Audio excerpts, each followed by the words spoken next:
ដាតអន់ឆ្អឹងរបស់ស្រីរឿងអ្វីអ្វីហាស្ដីឲ្យតែបានស្រឡាញ់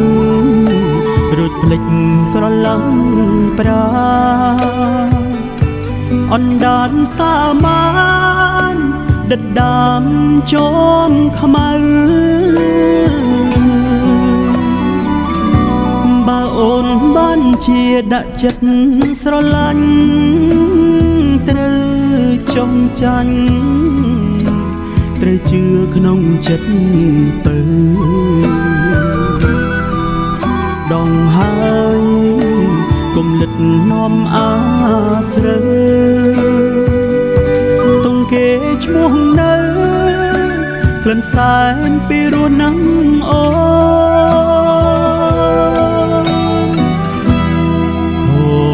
ចិត្តនឹងស្រី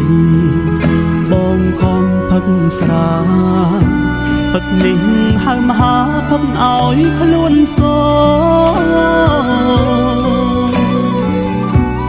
អីលើទៅដឹងថាឈួនព្រោះអូស្ទើរជីវិតសូនទៅលែងផឹកស្រា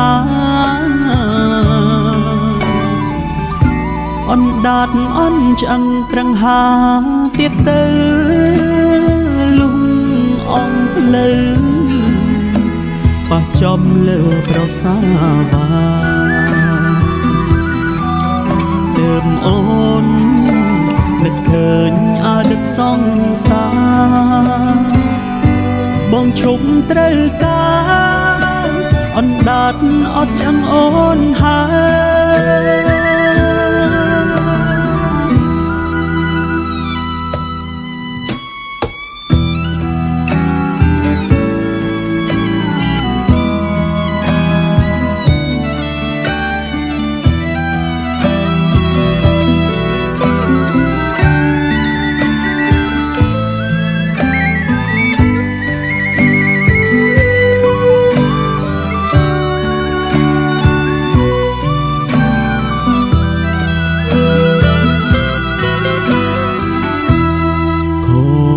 ចិត្ត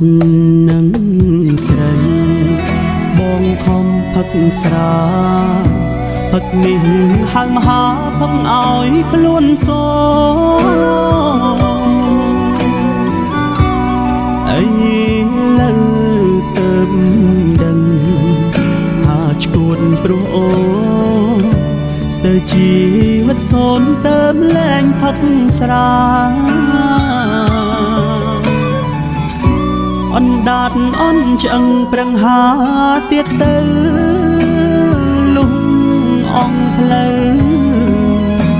បោះចំលើប្រសាបាទើបអូននឹកឃើញអតីតសង្សារបងឈប់ត្រូវការអណ្ដាតអត់ឆ្អឹងអូនហើយ